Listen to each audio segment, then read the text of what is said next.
ভেনেজুয়েলার অন্তর্বর্তী সরকারকে প্রত্যাখ্যান করে এবার রাজপথে নেমেছেন মাদুরো সমর্থকরা, দিচ্ছেন সশস্ত্র মহড়া। তারা বলছেন আমেরিকার বসানো সরকারের বিরুদ্ধে প্রয়োজনে তারা যুদ্ধ ঘোষণা করতে প্রস্তুত। স্লোগান উঠছে তাদের দেশে একটাই প্রেসিডেন্ট, নিকোলাস মাদুরো। আমরা একটি গণতান্ত্রিক রাষ্ট্র, আমরা স্বাধীন থাকতে চাই। এখানে আমেরিকার হুকুম চলতে পারে না। বর্তমান প্রেসিডেন্টকে সাময়িক ক্ষমতা দেয়া হয়েছে, কিন্তু আমাদের প্রেসিডেন্ট মাদুরো।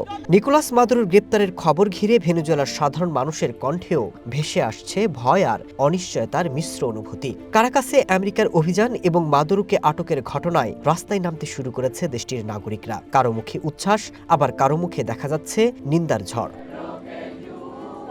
মাদুরোর বিরুদ্ধে প্রকাশ্যে কথা বলার ঝুঁকি এখনও ভয়াবহ। কয়েক সপ্তাহ আগে মাদুরোর অনুগতদের নিয়ন্ত্রিত জাতীয় পরিষদে একটি আইন পাশ হয়, যেখানে আমেরিকার নৌ অবরোধের সমর্থন জানালে তাকে রাষ্ট্রদ্রোহী ঘোষণা করা হবে। তবে মাদুরো আটকের পর সেই চিত্র বদলে গেছে। এখন মাদুরোর বিরুদ্ধে প্রকাশ্যে কথা বলছেন অনেকে, স্বাগত জানাচ্ছেন আমেরিকাকে।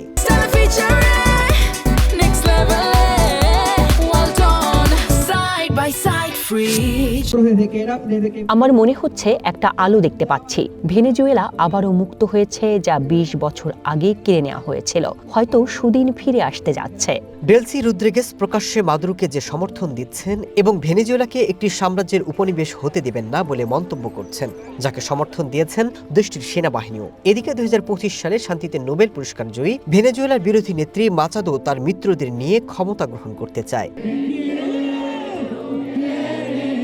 ল্যাটিন আমেরিকার দেশ ভেনেজুয়েলায় সাম্প্রতিক সামরিক অভিযানের পর মুখ খুলেছেন দেশটির বিরোধী নেতাও। ২০২৪ সালে প্রেসিডেন্ট নির্বাচনে অনেকেই তাকে আসল বিজয়ী বলে মনে করেন এবং দেশটিতে আমেরিকার হামলার পর এটি প্রকাশ্যে তার প্রথম প্রতিক্রিয়া। জনগণের ম্যান্ডেট রক্ষা করে তাকে ক্ষমতায় বসাতে ভেনেজুয়েলার সেনাবাহিনীর প্রতি আহ্বান জানিয়েছেন তিনি। ভেনেজুয়েলার রাজধানী কারাকাস সহ বিভিন্ন শহরের মানুষ এখনো বুঝে উঠতে পারছেন না আসলে এখন তাদের দেশ কে চালাচ্ছে আর ক্ষমতায় বা কে রয়েছে। তবে বিশ্লেষকদের মতে ভেনেজুয়েলার ভবিষ্যৎ অনেকটাই নির্ভর করছে সামরিক বাহিনীর ঐক্য আর শক্তির উপর। এমনকি অভ্যন্তরীণ বিভাজন বাড়লে পরিস্থিতি আরও অস্থির আর সংঘাতের দিকে যাবে বলে সতর্ক করছেন তারা। Masud Rana, one international desk.